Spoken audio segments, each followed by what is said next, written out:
Na última sexta-feira de 2024, foram divulgados 3 dados econômicos importantes: o IPCA 15, a taxa de desemprego e os empregos formais, aqueles com carteira assinada. Os números mostram uma economia aquecida, desemprego em queda e preços subindo. A reportagem é de Carol Rosito. A prévia da inflação subiu 0,34% em dezembro e fechou 2024 com uma alta de 4,71%, estourando o teto da meta. Os grupos que mais pesaram no bolso dos brasileiros neste ano foram alimentos e bebidas e despesas pessoais que envolvem gastos com saúde e educação. Além do índice de preços, o IBGE também divulgou dados sobre o desemprego. A taxa de desocupação recuou para 6,1% e chegou ao menor patamar da história para o trimestre encerrado em novembro. O saldo também é positivo nos empregos com carteira assinada. Mais de 2 milhões de postos de empregos formais foram abertos. O Banco Central tenta frear esse movimento, elevando a taxa básica de juros. Na última reunião do Copom, os diretores decidiram subir a Selic para 12,25% e indicaram novas altas para o ano que vem. As direções da Selic, por sinal, foram motivos de ataques do presidente Lula e da ala política do PT ao longo de 2024. Nós estamos investindo no povo brasileiro. A decisão do Banco Central foi investir no sistema financeiro, foi investir nos especuladores que ganham dinheiro com juros. A postura pesou frente ao mercado financeiro. Além disso, economistas criticavam a condução da equipe econômica sobre as contas públicas. A falta de um corte incisivo nos gastos aumentou o pessimismo sobre um possível não cumprimento do arcabouço fiscal. A desconfiança fez o dólar disparar mais de 25% neste ano e atingir a máxima de R$ 6,27. Nesta sexta-feira, a moeda fechou em alta de 0,24% e atingiu os R$ 6,19. Para frear o movimento, o Banco Central fez uma intervenção recorde na moeda americana neste mês de dezembro. O mercado também frustrou as expectativas sobre o Ibovespa. O índice despencou mais de 10% neste ano. O pregão desta sexta fechou em queda de 0,67% aos 120.269 pontos. Caso registre outro recuo na próxima segunda-feira, a Bolsa de São Paulo terá o pior desempenho em 3 anos. Gustavo, queria te ouvir um pouco, né? Fechamos o ano de 2024 com muita turbulência, muito ruído aí no cenário econômico, a despeito desses bons resultados de crescimento econômico, de taxa de desemprego nesse nível recorde ali, o que da perspectiva do mercado de trabalho é bom, mas a gente sabe que isso também gera pressão na política monetária. Como é que vocês estão vislumbrando este ano de 2025? Já dá para imaginar quando é que vai passar essa turbulência? Bom, quando a gente tiver realmente alguma sinalização de que a gente caminha para entregar pelo menos as metas do arcabouço fiscal, isso seria um sinal claro de que a turbulência ficou para trás. Mas é bom lembrar que esse desencontro, talvez, da economia real com o mercado financeiro, acontece que boa parte dos ativos precificados no mercado financeiro, eles estão olhando já mais para frente. Se a gente pensar um ano atrás, a gente teve uma bolsa encerrando o ano muito bem, uma curva de juros encerrando o ano em queda, um dólar encerrando o ano com a nossa moeda se valorizando, justamente com o mercado precificando um 2024 mais positivo. E esse ano o que a gente tem é justamente o inverso. Então a gente tem dados muito bons para se celebrar, sim, de mercado de trabalho, dados do CAGED de empregos formais, com uma boa criação de vagas em setores até que passaram nos últimos anos um pouco despercebidos, como o setor industrial, o setor de varejo, esse ano foi muito bem.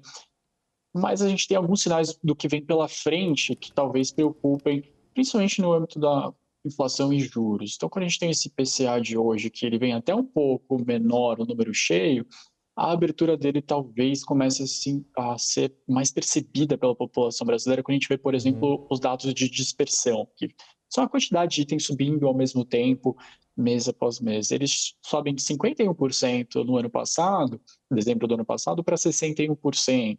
Então, isso já é um sinal de que talvez a quantidade de itens que as pessoas compram no mês, elas vão sentir mais itens subindo ao mesmo tempo. A gente vê serviços que são muito delicados, que eles são mais difíceis de reverterem quando eles começam a subir. também já um pouco mais robustos em termos percentuais nesse final de ano.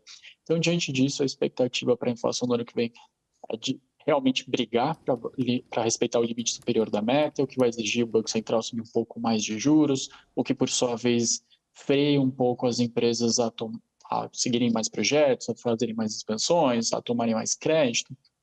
E, obviamente, a população acaba sentindo quando as empresas param de buscar um ritmo mais acelerado, param de contratar também. Isso tudo deve aparecer em 2025. Pois é, um pouco que a gente estava já mencionando alguns dias atrás, né, Thaís? Essa percepção de que todo esse ruído que parece estar num nível mais abstrato, chegando na economia real de uma forma mais clara, né? Mais perceptível no dia a dia das pessoas, né? E mais rápido, né? Lembra que a gente falou ontem isso, né? que a transmissão da alta do câmbio para os preços está demorando muito menos, está levando um trimestre, um pouco mais, e antes levava até um ano para ver essa transmissão, e hoje está sendo mais rápido. Olha, 2024 foi um ano em que o crescimento foi muito robusto nos dois semestres, né? A gente começou com um ano muito forte, e até porque a taxa de juros, mesmo com uma expectativa de queda, ela se mantinha no patamar ainda muito restritivo,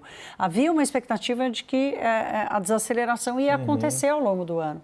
Pois bem, a desaceleração não aconteceu. Então, nós tivemos um ano em que a atividade econômica foi muito forte e a inflação ganhou força a partir da metade do ano.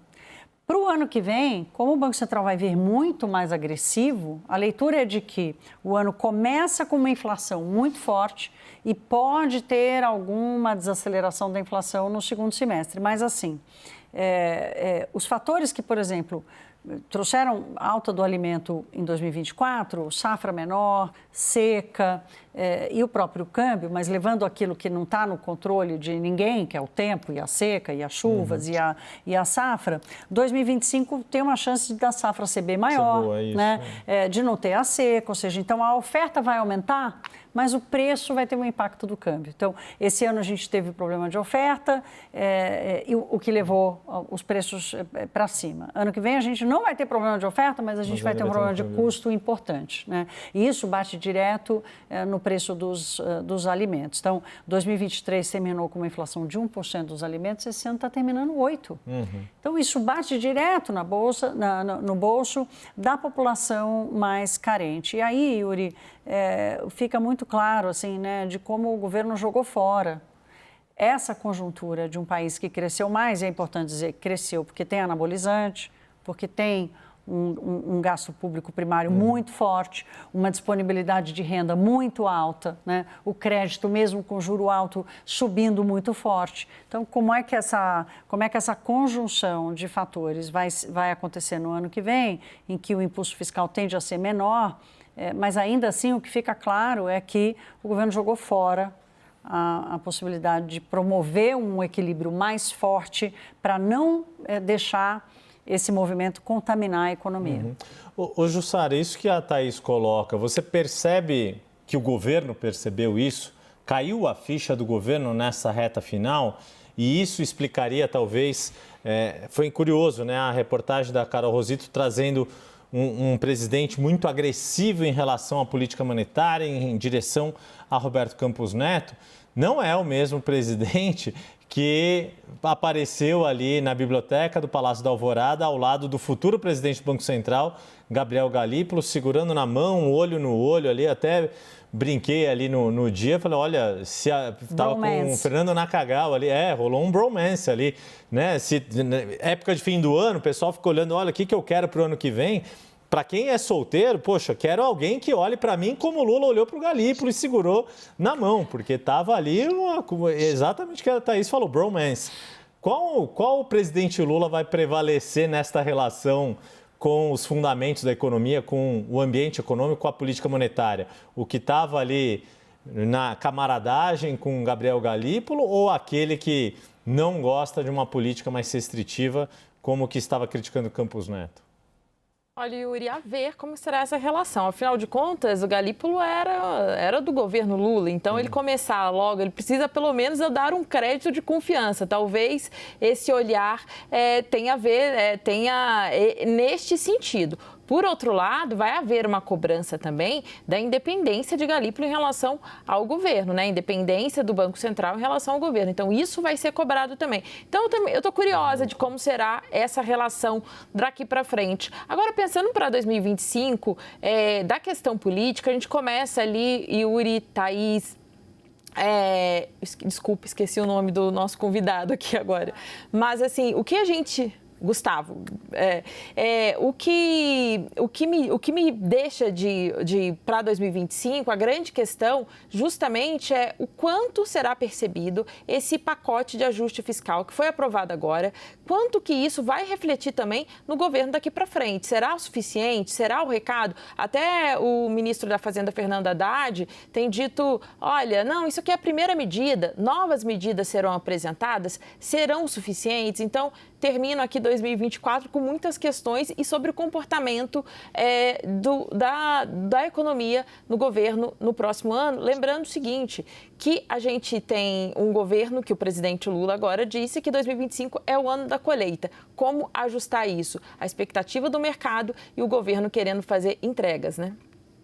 E essas entregas precisam chegar de forma concreta, porque depois é o ano eleitoral que o governo precisa terminar o ano que vem, pelo menos num clima, né, não tão anuviado como estava este fim de ano. Falando em fim de ano, a gente vai encerrar esta edição do WW com a devida vênia aqui, porque é a última nesta equipe, a bancada aqui, Jussara Soares lá em Brasília, Thaís Herédia, e hoje, contando com o nosso convidado Gustavo Cruz, a gente quer terminar este programa de um jeito diferente. Todos nós vamos sair para a nossa folga de Ano Novo agora, depois do plantão de Natal, com malas prontas e a nossa leitura de fim de ano bem pautada. Então eu vou pedir para cada um de nós aqui, e o Gustavo foi muito gentil de entrar na nossa brincadeira aqui para dar uma recomendação de livro, o que a gente vai ler nesse fim de ano. Gustavo, você nos indicou A Era dos Muros, Por que Vivemos em um Mundo Dividido, do Tim Marshall. Por que essa leitura? Explica um pouquinho para a gente. Bom, eu entendo que a gente discute muitas vezes os problemas, as consequências, e justamente isso está bem evidente nas guerras que a gente está vivendo nos últimos anos. Mas eu tentei ver na Era dos Muros alguma das explicações de como grande parte dos problemas geopolíticos no mundo começaram. Às vezes são por razões políticas, às vezes são por razões ideológicas, econômicas, mas entendo que isso explica bastante dos problemas que a gente está vivendo, não só em 2024, mas nos últimos anos. A gente tem a questão da Síria, por exemplo, provocando uma migração gigantesca para a Europa, para outras partes do mundo, provocando uma onda de autoritarismo. Então, diante disso, eu tentei ver quais são as origens de boa parte desses conflitos. Fantástico, não? Baita sugestão, confesso que eu não conhecia, fiquei curioso de ler.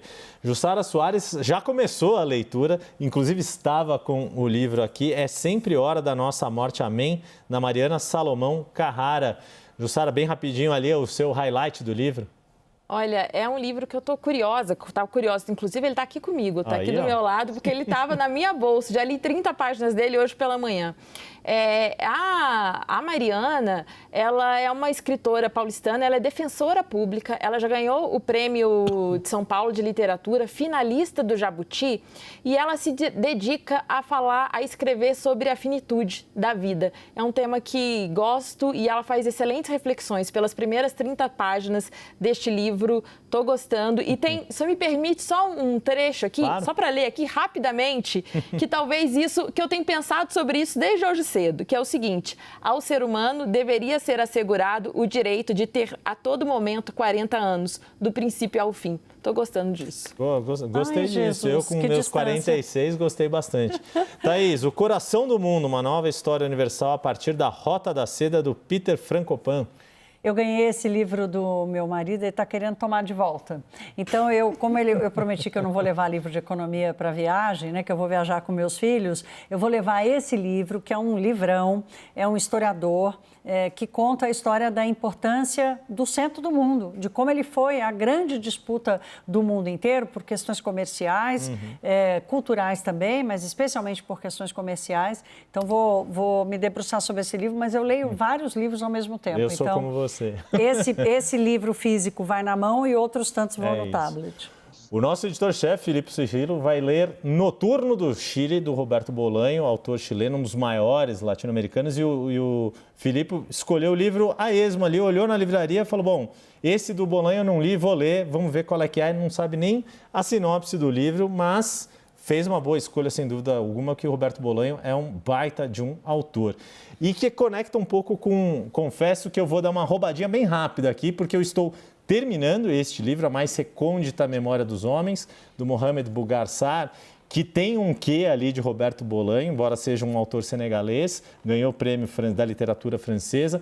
E eu comecei a ler esse livro indicado por um aluno, para quem eu tinha indicado o Edouard Louis, que é outro autor francês, que eu e minha mulher lemos e adoramos. A Ju foi em palestra do Edouard Louis sobre Mudar Método, mas eu, em especial, esse livro do Mohamed Sar me pegou assim fantasticamente, e aí na sequência eu já vou engatar o livro recente do Fernando Limonge sobre a nossa democracia aqui. Ele tem um coautor, o Leonardo Weller, se eu não errei o nome.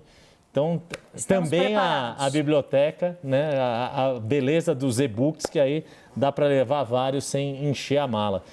E então é isso, minha gente. Gustavo Cruz, muito obrigado mais uma vez, estrategista-chefe da RB Investimentos, nos acompanhando neste nosso último WW. Semana que vem tem mais, claro, com Caio Junqueira, Daniel Hittner, Lorival Santana. Jussara Soares, feliz ano novo, boa leitura para você. Thaís Herédia, obrigado pela companhia aqui. Um bom ano novo.